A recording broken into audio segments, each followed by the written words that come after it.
नमस्कार साथियों, मैं सुखवीर सुक्खा मलिक, जिला अध्यक्ष युवा कांग्रेस जींद। साथियों, आज आपके बीच में मैं आया हूं कुछ बिहार चुनाव को लेके। मैं आपको एक चीज बताना चाहता हूं कि लोगों के मैंने सुना है कि जब भी कांग्रेस चुनाव हारती है तो हमेशा ये कहती है कि वोटों की चोरी हुई है। पर मैं आपको कुछ चीजें बताना चाहता हूं कि हम वो मैच खेल रहे हैं जिसका अंपायर बिका हुआ है। हमें पता है अंपायर ने डिसीजन देना ही है, वो चाहे सही हो, कोई फर्क नहीं पड़ता। साथियों, बिहार चुनाव को लेकर कुछ बातें करते हैं। बिहार चुनाव की स्टार्टिंग ही ऐसी रही है। हमारे नेता प्रतिपक्ष माननीय राहुल गांधी जी ने हाइड्रोजन बम फोड़े, लोगों को अवेयर किया और चुनाव आयोग को बताया कि आप जो कर रहे हो वो गलत है। आप जो लोकतंत्र की हत्या कर रहे हो, और इस देश में लोग तो बच गए पर तंत्र नहीं बचा है। ये बात इस बिहार चुनाव ने प्रूव भी कर दी है। साथियों, देखने वाली बात है, बिहार चुनाव से पहले राहुल गांधी जी ने जो बताया था, जो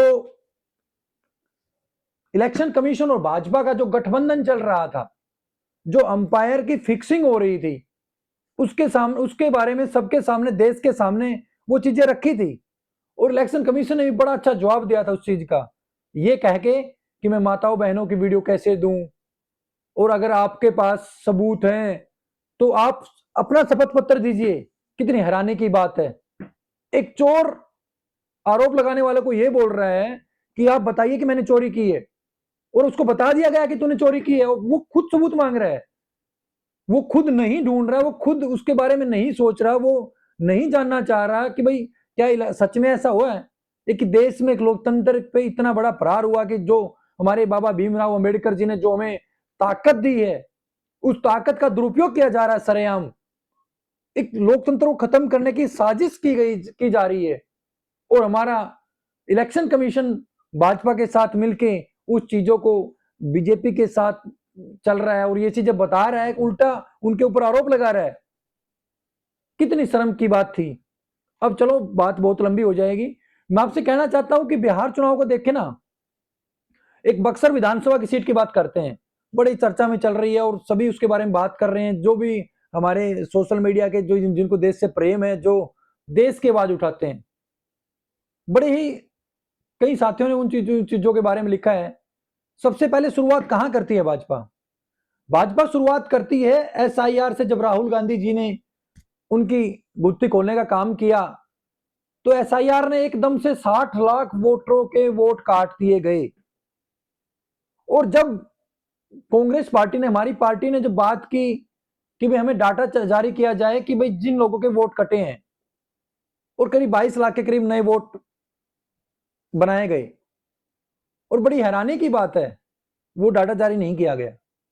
और बक्सर विधानसभा में ऐसा हुआ है, अब की बार जितने वोट बढ़ के आई थी बक्सर विधानसभा में, करीब 28,000 के करीब, उतने ही मार्जिन से बीजेपी जीती है ना हैरानी की बात? ये सच है। बीजेपी ने जितने वोट बढ़ाए हैं वो सारे के सारे, मैं तो कहूंगा सीधा सरेआम, वो सारे के सारे बीजेपी के वोट थे। और वो वोट क्यों थे? क्या ऐसा हो सकता है कि वो इतने ही मार्जिन से वो चुनाव जीते? और एक और बड़ी चीज जो थी, आदर्श आचार संहिता। आचार संहिता का मतलब आप बड़ी बातें जानते हो, सारे हमारे देश के बड़े पढ़े लिखे लोग हैं।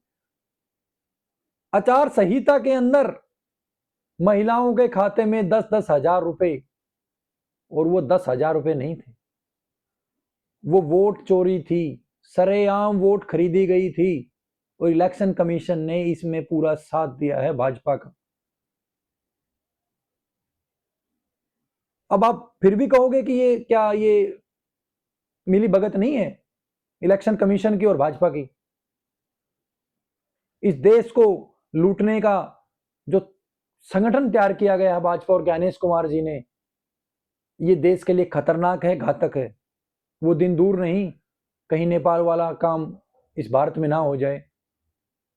तो मैं मेरे देश के नौजवान साथियों से आग्रह करता हूं कि ये जो वोट चोरी की जा रही है, ये जो ठगी की जा रही है, जो लोकतंत्र पे प्रहार किया जा रहा है, जो इस देश को लूटने का काम किया जा रहा है।